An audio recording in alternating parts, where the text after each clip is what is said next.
What's up, Meta Nerds? This video is going to be about every starfighter used by the Galactic Republic. And just to be clear, we're talking about the Clone Wars era Republic, and we'll cover all the old Republic vehicles in a separate video. So let's go ahead and jump right in.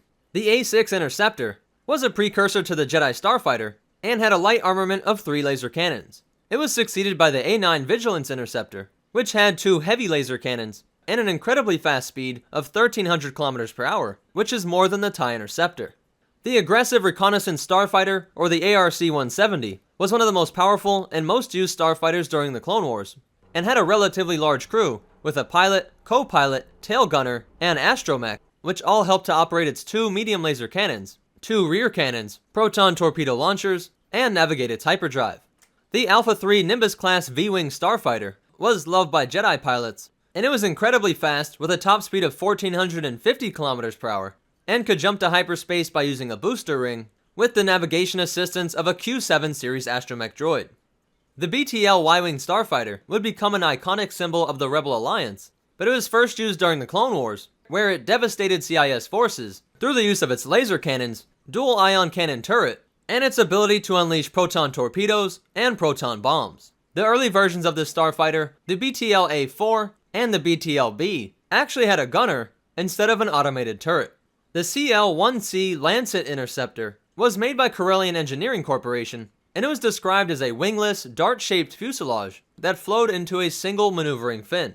It could seat 2, and it was equipped with shielding, a hyperdrive, and 2 medium laser cannons. The Cloak-Shaped Fighter, or CS Fighter, was built with atmospheric fighting in mind, and like the Y-Wing, it played a role in between that of a starfighter and a bomber, with its 2 laser cannons, 2 concussion missile launchers, which housed up to 16 concussion missiles on board, and these could also be modified to fire proton torpedoes. The Accord-class starfighter were seen stationed upon the Republic Acclamator-class assault ship Candaceri, and it only contained a single laser cannon, and it's not clear what exactly they were used for. Another nearly unknown starfighter was the Crusher-class starfighter, a 2-man ship that was used by bounty hunters working for the Kaminoans. The Cutlass 9 patrol fighter had 2 medium laser cannons and a single concussion missile launcher, with a payload of 8 missiles on board. Despite these impressive looking engines, and the fact that it's called an advanced ion engine array, is pretty funny because with a top speed of only 800 km per hour, it's actually slower than a TIE bomber. The Delta 6 Sprite class starfighter was the first in the very successful Delta line produced by Kuat Systems Engineering.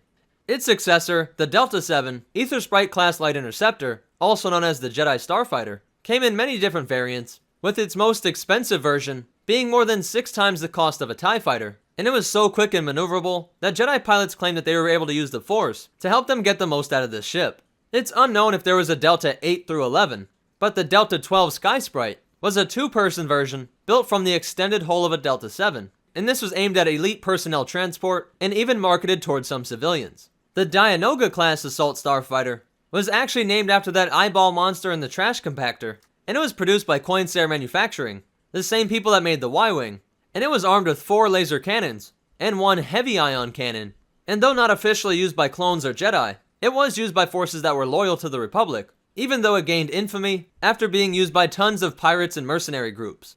The Eta 2 Actis class light interceptor, also known as the Jedi Interceptor, had one of the smallest profiles of any ship used by the Republic, and contained 2 laser cannons and 2 ion cannons.